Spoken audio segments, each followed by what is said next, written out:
Hi, it's Karen Kennedy from Around the Table with Karen, and today I'd like to do the first in a three-part series to help you set up a kitchen from scratch.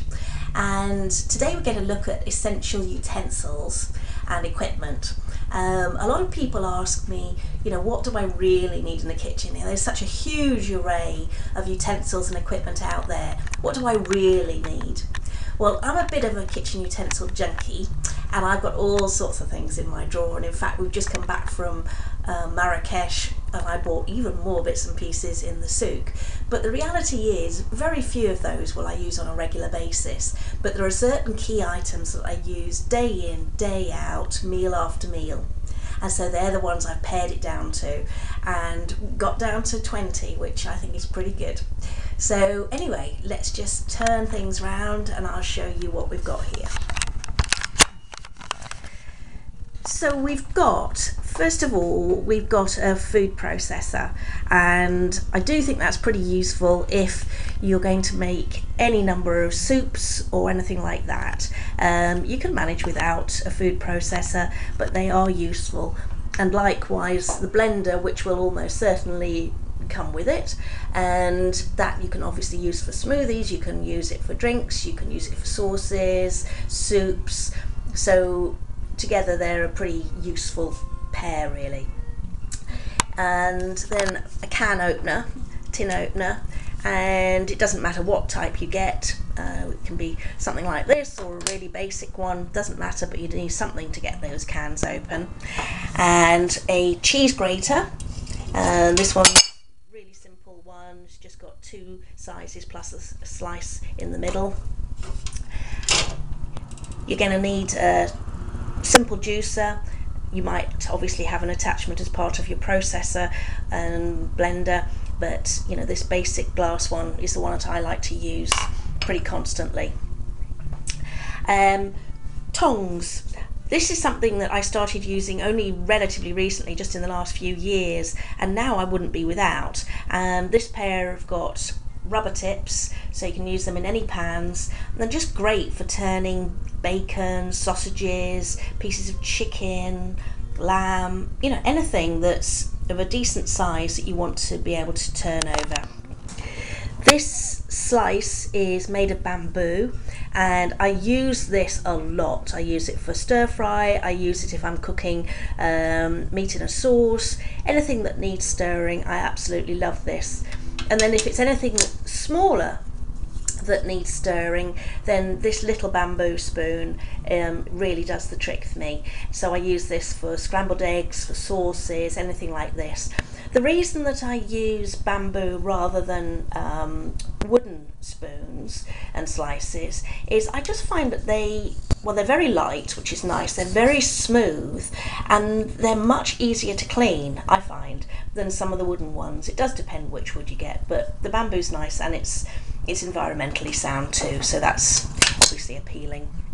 A ladle. I find a ladle really useful for soups, casseroles, anything that's relatively liquidy, so that makes life nice and easy.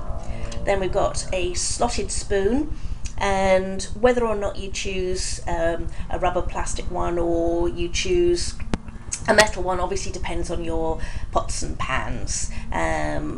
Most of mine don't require rubber, they're not non-stick pans, so that's absolutely fine. And then a proper spoon that's not slatted. So the slatted one obviously very useful if you're taking anything out that needs to drain, vegetables, miracle noodles, anything like that. Or if you're serving and you want to strain and serve the meat or the fish or whatever first and then pour the sauce on afterwards, and then the regular spoon for pretty much everything else.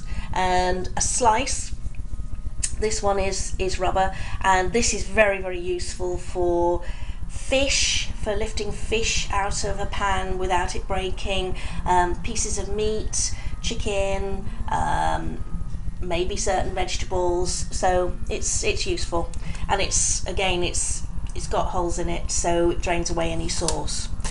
And I've got a whisk, which, and again, it'll depend what you're making, but a whisk is useful if you're going to be making, if you're going to be whipping cream or whisking egg whites for anything, much quicker than anything else. Or you can do it in the processor. I just much prefer using a hand whisk personally. And then I've pared it down to 3 knives. One is what's called a chef's knife. This sort of shape is called a chef's knife. It's a good general knife, so it's got like a reinforced blade there. It's about 8 inches. This is the best one for meat, vegetables, fish, cheese, pretty much anything you can use this for. Anything that's not too fiddly. The next one is this, which is technically called a boning knife. Now, you're probably not necessarily going to use it for boning. It's another roughly 8-inch knife. It's a narrower blade. It's just quick and easy if you want to cut a few bits of vegetables or do anything slightly more fiddly, maybe cutting fish and things like that. So that's another useful one. And then the last one is this little vegetable knife, which sometimes they're called paring knives, and that's just about a 4-inch knife. So just really handy to just pull out, cut up a tomato or cut off a bit of cheese, anything like that. I like to have a peeler for peeling vegetables. Now you can obviously do it with a paring knife, but I think if I am going to peel the vegetables, which to be honest is pretty rare, I tend to just wash them because so many of the nutrients are just under the skin surface, then I tend to use that. And then finally, I've picked out 3 items from the cutlery drawer: a teaspoon, a tablespoon, which is the equivalent of 4 teaspoons, and a fork, which you can use for beating. And they are the essentials. Sorry about the telephone ringing in the background, but I hope you could still hear me over the top of that. And with those items, and I'll just spin you back round again. With those items, you really can do anything that you want to in the kitchen. These are the ones that I use on a regular basis, and I would recommend you getting for your kitchen if you don't have them already. And I will do a list, put that with the video, and so I hope that's useful. And then another day we'll look at pots, pans, bowls, that sort of thing. And then on a third day we'll look at store cupboard staples, so whether there are things that you want to keep necessarily in your cupboard, in your freezer, spices, all of that sort of thing. So hopefully this is going to prove to be a useful little series for you, and I will see you very soon. So this is Karen from Around the Table with Karen saying bye for now.